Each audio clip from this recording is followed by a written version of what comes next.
नमस्कार, मैं Preeti Agarwal, assistant professor chemistry in government college Kekri. बच्चों, हम बीएससी फाइनल ईयर में फ़िज़िकल केमिस्ट्री में स्पेक्ट्रोस्कोपी पढ़ रहे थे।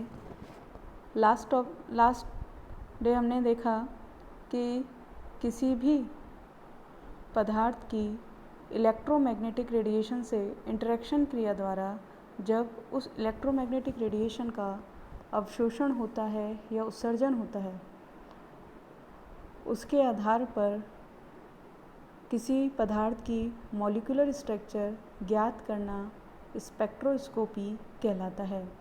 यदि पदार्थ द्वारा इलेक्ट्रोमैग्नेटिक रेडिएशन का अवशोषण होता है तो हमें स्पेक्ट्रोस्कोपी के अंदर एब्जॉर्प्शन स्पेक्ट्रा मिलता है, और यदि इलेक्ट्रोमैग्नेटिक रेडिएशन का उत्सर्जन होता है तो हमें उत्सर्जन स्पेक्ट्रा प्राप्त होता है।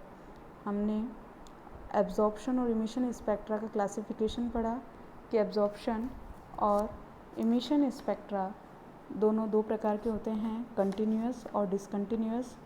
डिसकंटिन्यूअस स्पेक्ट्रा को भी दो भागों में बांटा गया है, लीनियर स्पेक्ट्रा और बैंड स्पेक्ट्रा। अब हम आगे पढ़ते हैं एब्जॉर्प्शन स्पेक्ट्रोमीटर। यदि किसी निश्चित फ्रीक्वेंसी और इंटेंसिटी वाली इलेक्ट्रोमैग्नेटिक रेडिएशन को किसी पदार्थ में से गुजार कर जब उसके इफ़ेक्ट का अध्ययन किया जाता है तो प्राप्त रिकॉर्ड को स्पेक्ट्रम और उस उपकरण को स्पेक्ट्रोमीटर कहा जाता है। विभिन्न आवश्यकताओं के अनुसार इन उपकरण में डिफरेंट मॉडिफिकेशन करके कैलोरीमीटर, फोटोमीटर, स्पेक्ट्रोमीटर, स्पेक्ट्रोफोटोमीटर आदि बनाए जाते हैं। इन सभी उपकरणों को एक जनरल टर्म से संबोधित किया जाता है और वह जनरल टर्म है स्पेक्ट्रोमीटर। इन सब का क्योंकि मूल सिद्धांत एक ही होता है, तो अब हम अगर इसका एब्जॉर्प्शन स्पेक्ट्रोमीटर का एक फ्लोशीट डायग्राम देखें तो सबसे पहले इसमें बात आती है सोर्स की, इलेक्ट्रोमैग्नेटिक रेडिएशन सोर्स की।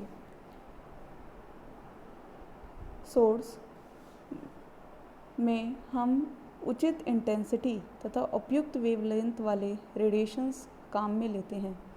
जिस प्रकार का स्पेक्ट्रम लेकर कंपाउंड का स्टडी करना है उसके अकॉर्डिंग ही सोर्स का चयन करते हैं।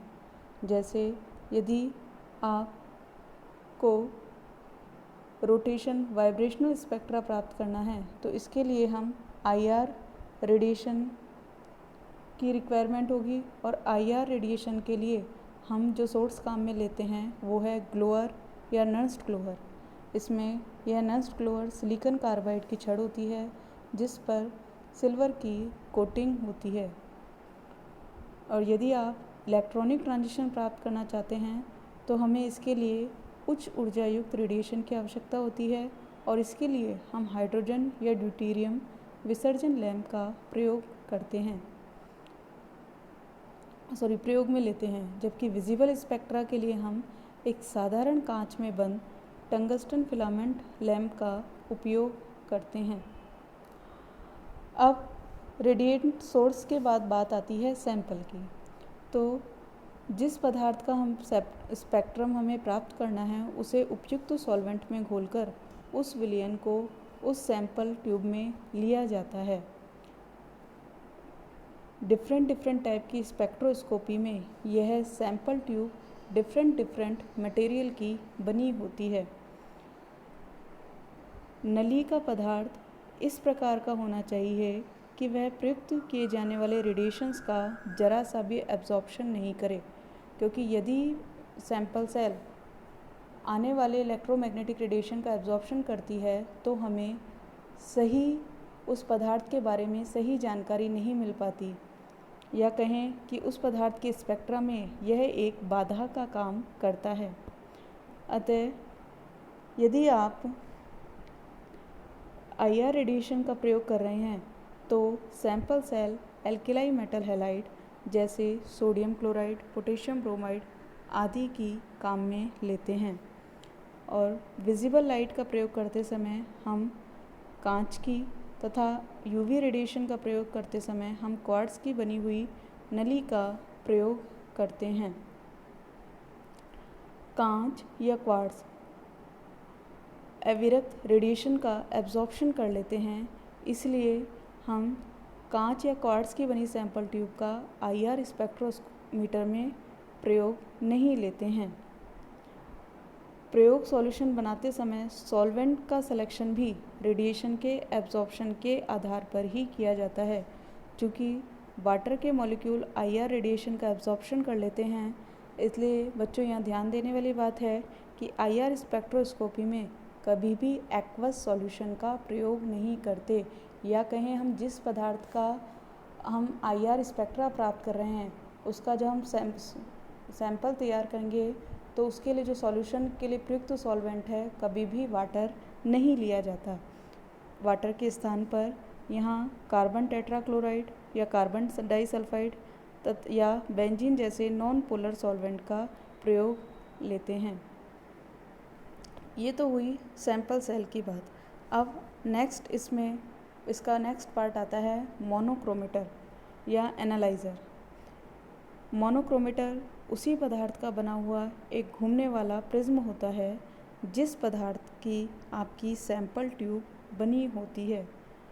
इसमें से जब सैंपल ट्यूब के ट्रांसमिटेड रेडिएशन गुजरते हैं तो यह एक मोनोक्रोमीटर की भांति डिफरेंट वेवलेंथ वाले रेडिएशन को डिवाइड करके पृथक पृथक कर देता है। विभिन्न वेवलेंथ के रेडिएशंस प्रिज्म के रोटेशन से डिटेक्टर पर इंसिडेंट होते हैं और इस प्रोसेस को कहते हैं स्कैनिंग। अब इस एनालिसिस का रिकॉर्डर के साथ सिंक्रोनाइजेशन लिया जाता है। तो आगे हम बात करते हैं डिटेक्टर की। डिटेक्टर का काम होता है कि यह आने वाले रेडिएशन एनर्जी को इलेक्ट्रिक एनर्जी में कन्वर्ट करता है। प्रयोग में लाए जाने वाले रेडिएशंस की वेवलेंथ के अकॉर्डिंग दो प्रकार के डिटेक्टर काम में लेते हैं। आईआर रेडिएशन का प्रयोग करते समय हम थर्मल डिटेक्टर काम में लेते हैं जो इलेक्ट्रिक करंट के हीटिंग प्रॉपर्टीज़ पर बेस्ड होता है, तथा विजिबल और यूवी रेडिएशन का प्रयोग करते समय हम फोटो डिटेक्टर काम में लेते हैं। यह रेडिएशंस के फोटो इलेक्ट्रिक इफ़ेक्ट पर आधारित होता है। इसमें फोटो सेल का यूज़ किया जाता है और इस प्रकार बने हुए स्पेक्ट्रोमीटर को स्पेक्ट्रोफोटोमीटर कहते हैं। ये बात हुई डिटेक्टर की, अर्थात इसमें मेन काम है रेडिएशन एनर्जी को इलेक्ट्रिक एनर्जी में कन्वर्ट करना। उसके बाद लास्ट आता है इसका पार्ट रिकॉर्डर। इस उपकरण में एक ग्राफ पेपर जैसा चार्ट पेपर लगा होता है जिस पर एक सुईनुमा पेन टिका रहता है। डिटेक्टर से आई इलेक्ट्रिक करंट इस उपकरण के एम्पलीफायर में से गुजरकर एम्पलीफाइड हो जाती है और यह एम्पलीफाइड विद्युत धारा, एम्पलीफाइड से मतलब है बढ़ी हुई विद्युत धारा, इस पेन को चलाती है जिससे कई शीर्षयुक्त ग्राफ प्राप्त होता है। यह ग्राफ एब्जॉर्ब के मध्य संबंध को दर्शाता है। इसे ही हम कहते हैं स्पेक्ट्रम। यह ग्राफ वेवलेंथ और इस इंटेंसिटी के बीच में प्लॉट किया जाता है। अब उसके बाद नेक्स्ट आता है आपका बॉर्न-ओपेनहीमर एप्रोक्सीमेशन। बच्चों, किसी भी मॉलिक्यूल की कुल ऊर्जा उसकी समस्त प्रकार की ऊर्जाओं का योग होती है, ये आप पढ़ चुके हो, और इसे ही कहते हैं बॉर्न-ओपेनहीमर एप्रोक्सीमेशन। किसी मॉलिक्यूल या एटम में यह ऊर्जा चार तरह की होती है।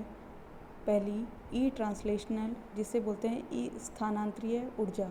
यह मॉलिक्यूल की स्थानांतरीय गति के कारण उत्पन्न होती है। दूसरी है रोटेशनल एनर्जी, जो मॉलिक्यूल के एटम रोटेशन के कारण उत्पन्न होती है।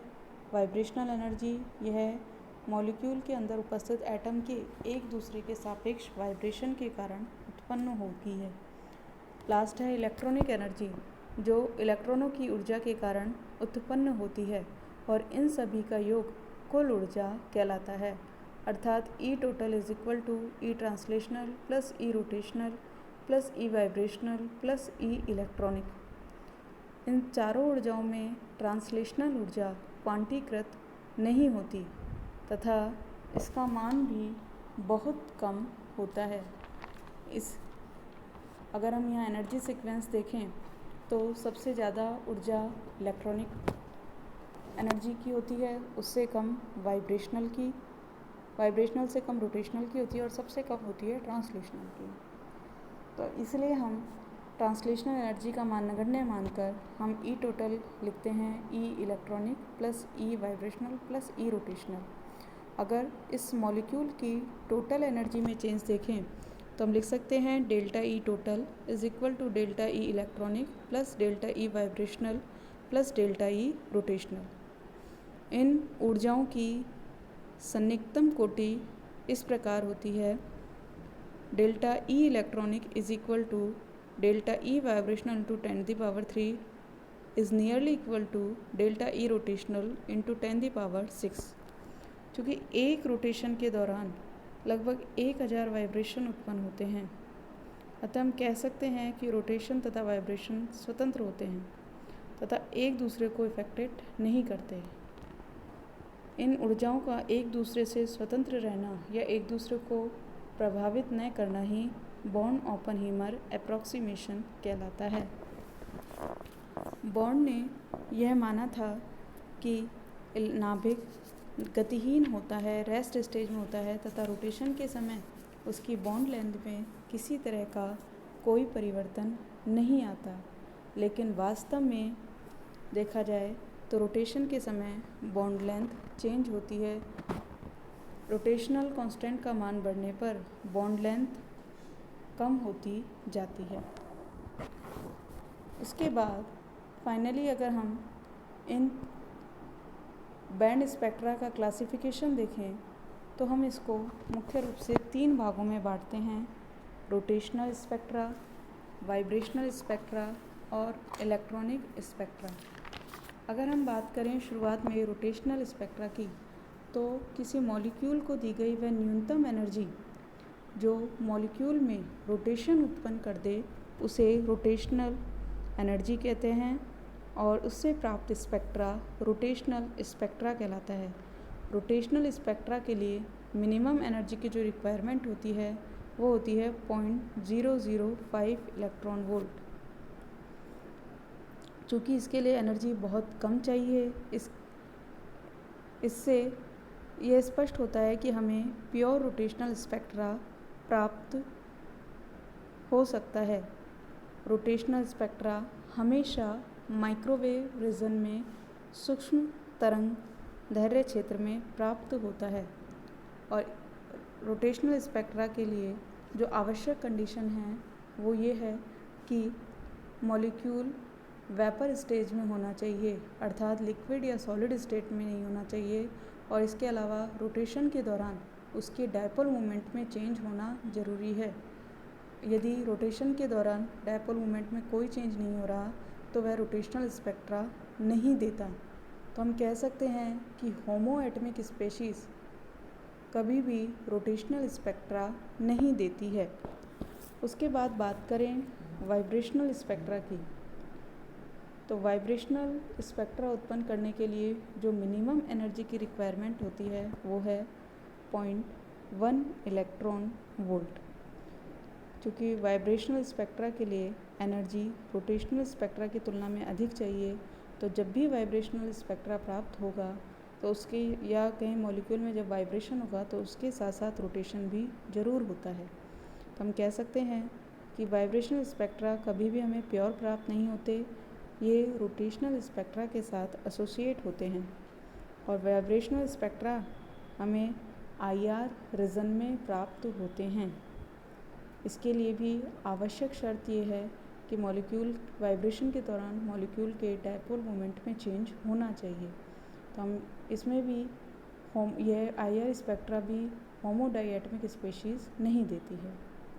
इसके अलावा हम सिलेक्शन रूल देखें तो ये है delta V is equal to +-1 और delta J is equal to +-1, अर्थात एक वाइब्रेशनल लेवल से दूसरे वाइब्रेशनल एनर्जी लेवल में जाने पर वाइब्रेशनल क्वांटम नंबर में एक का ही चेंज होना चाहिए। उसके बाद लास्ट है आपका इलेक्ट्रॉनिक स्पेक्ट्रा। इलेक्ट्रॉनिक स्पेक्ट्रा या कहीं एक इलेक्ट्रॉनिक एनर्जी लेवल से दूसरे इलेक्ट्रॉनिक एनर्जी लेवल में ट्रांजिशन के लिए जो मिनिमम एनर्जी की रिक्वायरमेंट है वो होती है 5 से 10 इलेक्ट्रॉन वोल्ट। चूँकि एनर्जी इसके लिए ज़्यादा चाहिए तो हम कह सकते हैं कि इलेक्ट्रॉनिक स्पेक्ट्रा भी हमें शुद्ध प्राप्त नहीं होते हैं। इसके साथ रोटेशनल तथा वाइब्रेशनल स्पेक्ट्रा भी एसोसिएट होते हैं। इलेक्ट्रॉनिक स्पेक्ट्रा हमें यूवी तथा विजिबल रीजन में प्राप्त होते हैं और इसके लिए सिलेक्शन रूल है delta n is equal to +-1, delta v is equal to +-1, delta j is equal to +-1। आज के लिए बस इतना ही। धन्यवाद।